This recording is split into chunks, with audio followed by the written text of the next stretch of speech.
महाभारत में युधिष्ठिर कहते हैं कि इस दुनिया का सबसे बड़ा सत्य मृत्यु है।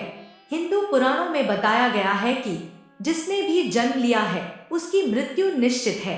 गरुड़ पुराण कहता है कि किसी भी प्राणी का अगला जन्म इस बात पर निर्भर करता है कि उसने जीवित रहते कैसा कर्म किया था।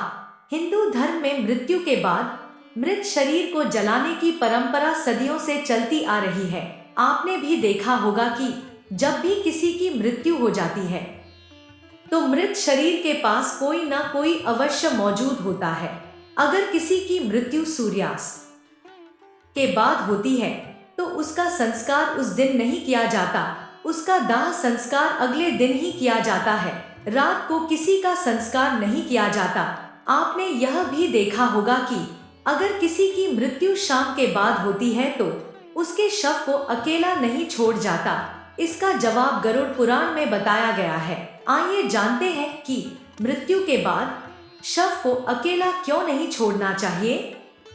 हिंदू धर्म में मृत्यु के बाद शव को अकेला क्यों नहीं छोड़ जाता, यह बताने से पहले हम आपको यह बता देते हैं कि कौन सी परिस्थितियों में शव का अंतिम संस्कार नहीं किया जाता या फिर कुछ समय के लिए टाल दिया जाता है। हिंदू धर्म में अगर किसी की मृत्यु सूर्यास्त के बाद होती है तो उसके शव को रात भर घर पर ही रखा जाता है और अगले दिन उसका संस्कार किया जाता है। इसके अलावा अगर किसी की मृत्यु पंचक काल में होती है तो उसके शव को भी कुछ समय के लिए घर पर रखा जाता है और जब पंचक काल समाप्त होता है उसके बाद ही संस्कार किया जाता है। क्योंकि गरुड़ पुराण में बताया गया है कि अगर सूर्यास्त के बाद अथवा पंचक काल में किसी अमृत शरीर का दहन संस्कार किया जाए तो उसे मोक्ष की प्राप्ति नहीं होती। इसीलिए अगर कोई रात में मर जाए तो ऐसी स्थिति में शव को लेकर शमशान घाट नहीं जाते और शव को घर पर ही रखा जाता है और सुबह होने का इंतजार किया जाता है और ऐसे में शव को एक पल के लिए अकेला नहीं छोड़ जाता और कोई ना कोई व्यक्ति हमेशा रखवाली के लिए मौजूद रहता है। शव को अकेला नहीं छोड़ने का सबसे बड़ा कारण है कि अगर शव को अकेला छोड़ दिया जाए तो शव को अकेला छोड़ने से आसपास के नरभक्षी जानवर जैसे कि लाल चींटियां या पशु शव को नुकसान पहुंचा सकते हैं। यदि किसी का घर जंगल के आसपास हो तो मृत शरीर को नरभक्षी जीव उठाकर ले जा सकते हैं। ऐसे में यदि मृत शरीर का अंतिम संस्कार न हो तो मृतक की आत्मा कई दिनों तक अपने घर में ही भटकती रहती है।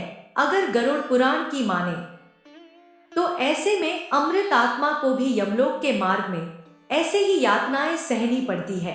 साथ ही ऐसा भी माना जाता है कि अगर शव को अकेला छोड़ दिया जाए तो उसके शरीर से गंध आने लगती है। ऐसे में जरूरी हो जाता है कि वहां कोई ना कोई व्यक्ति जरूर बैठा रहे और धूप या अगरबत्ती शव के चारों तरफ जलती रहे ताकि उस शव से आने वाली दुर्गंध चारों तरफ ना फैल जाए। गरुड़ पुराण के अनुसार भगवान विष्णु गरुड़ जी के पूछने पर कहते हैं, हे पक्षी राज, इन सब के अलावा अगर किसी की मृत्यु हो जाती है ऐसे समय पर भी शव को घर पर रखा जा सकता है जब तक कि उसका पुत्र या फिर पुत्री न आ जाए।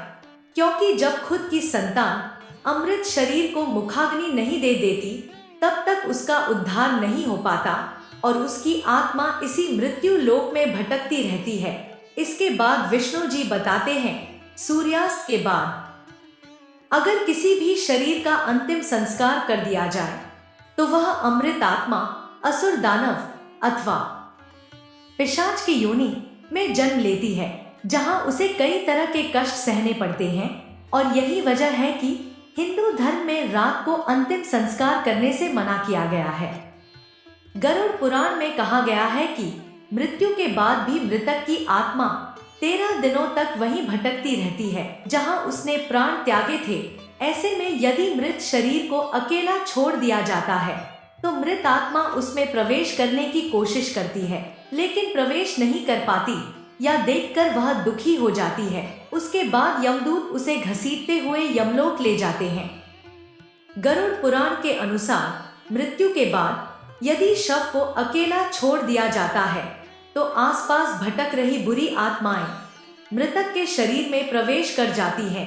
बुरी आत्माओं के प्रवेश से मृतक की आत्मा काफी समय तक मृत्युलोक में ही भटकती रहती है। यदि कोई बुरी आत्मा मृत शरीर में वास कर जाती है तो मृतक के परिजनों पर भी इसका नकारात्मक प्रभाव पड़ता है। साथ ही यह भी बता दें कि शव को अकेला इसलिए भी नहीं छोड़ जाता क्योंकि मरे हुए आदमी की आत्मा वहीं पर भटकती रहती है और अपने परिजनों को देखती रहती है। शव को अकेला छोड़ने से मृत आत्मा दुखी हो जाती है और उसे मोक्ष नहीं मिलती। कहा जाता है कि इंसान की मौत के बाद उसका शरीर आत्मा से खाली हो जाता है और इसी वजह से शरीर में कोई बुरी आत्मा का साया अपना अधिकार जमा सकता है। यही वजह है दोस्तों कि रात में शव को अकेला नहीं छोड़ जाता और कोई ना कोई उस शव की रखवाली करता रहता है। अगर आपको इस वीडियो से कुछ जानकारी मिली है तो कृपया वीडियो को लाइक करके हमारे चैनल को सब्सक्राइब जरूर कीजिए जिससे कि आपको ऐसी जानकारी मिलती रहे। मिलते हैं बहुत जल्दी एक नई जानकारी के साथ। तब तक के लिए जय भोलेनाथ।